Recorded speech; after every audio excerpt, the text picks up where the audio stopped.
What should you do if you run out of fuel at sea? Nautical tips in a nutshell. Follow us.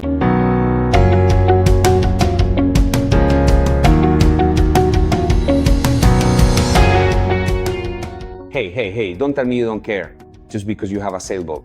No, because even sailboats use their engines to enter and leave the harbor. So remember, fuel is important for everyone. But let's take a look, jokes aside, though they're not really jokes, more like comment, let's see what to do if you forgot to refuel at sea or if you run into problems. Prevention always comes before solving problems. Let's try to avoid them in the first place.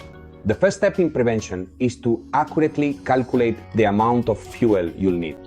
Always factor in at least 30% more fuel than what you think you'll need for the type of navigation you plan to do.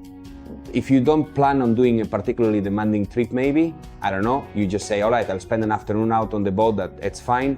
Just take into account your cruising speed. Even if you're not sure what kind of navigation you'll be doing, it doesn't matter. Just use your cruising speed as a reference and consider the average fuel consumption of your engine or engines at that speed.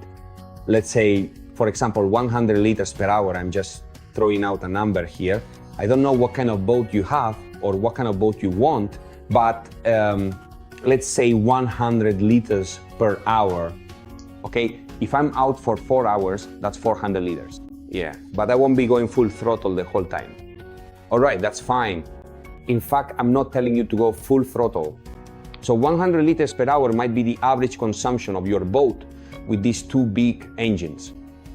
At full throttle, it will be 300, 250 liters per hour. That said, 100 per hour is, let's say, the minimum for planning cruising speed. I take that into account. If I'm out for 4 hours, that's 400 liters. Add 30%, 4 times 3 is 12.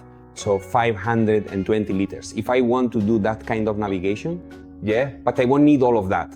Okay, next time you recalculate, considering that for you, that type of navigation averages 60 liters per hour, so you'll do 60 times 4 plus 30%. But please, always take this into account beforehand to avoid running into problems or finding yourself out at sea needing to ask for help. So let's say that unfortunately this has happened to you, or this event has occurred and you find yourself out at sea without fuel, obviously unable to return. What do?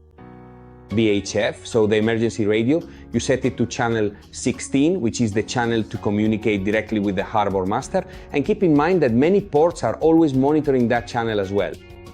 Having said that, you call for help and look for someone who can tow you. The harbor master will coordinate together with, I'm not sure, with whoever operates the towing service. And once you've explained the problem, they'll tell you what to do. Don't worry about not knowing how to communicate over VHF radio. It's true, there is a protocol, a proper language and way to speak with the harbor master or whoever is listening on the VHF, but don't stress about it. What I mean is, as long as you don't swear or use bad language, just be yourself. If you want to get rid of any awkwardness, say it right away. I'm Piero Palo. I don't know how to use the VHF, so I'm asking for help because I've run out of fuel. That's it.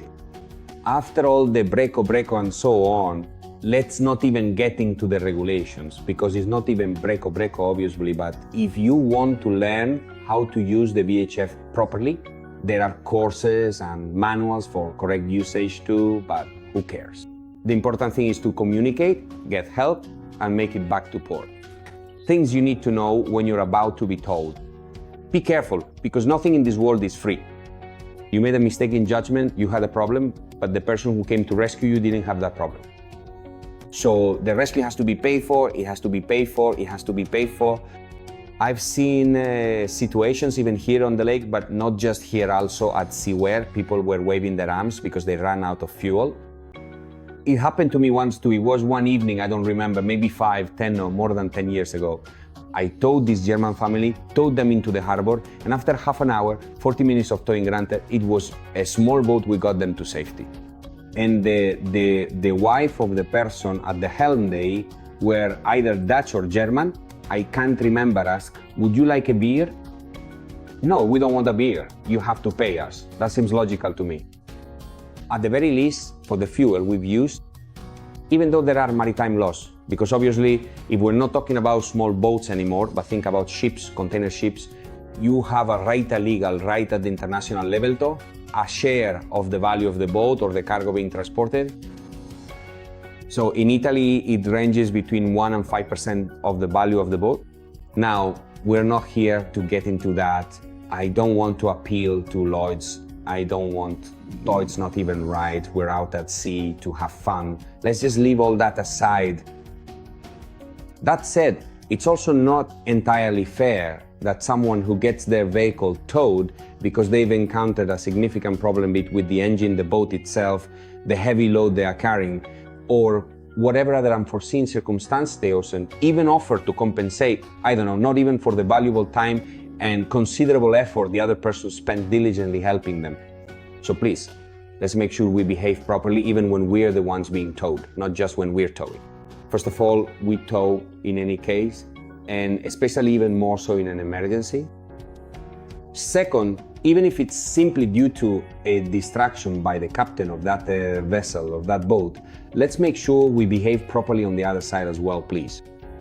Sometimes clients ask me if there's an app to quickly find, like with cars, the car navigation system, to immediately locate a refueling station.